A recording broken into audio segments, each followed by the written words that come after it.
Dobro večer, trenutno se nalazimo u izbištu, evo koliko vidite snijeg pada, napadao je do 50 cm.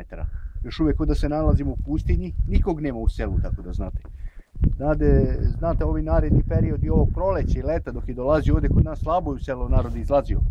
A sada uopšte ni ne izlazi napolje. Tako da znate da se dešavaju posljedice u porodicama među kućama. Biju se ko će da ide za hleb među porodi, mama, tata, sestra, brat. Jedan drugog biju, kad ćemo ti idi za hleb hladno ili izađu napolje, čovjek. Tek sad nema ništa ovo izbišti. Gledajte šta je pustoš, pustinja, ravno, sve dolina.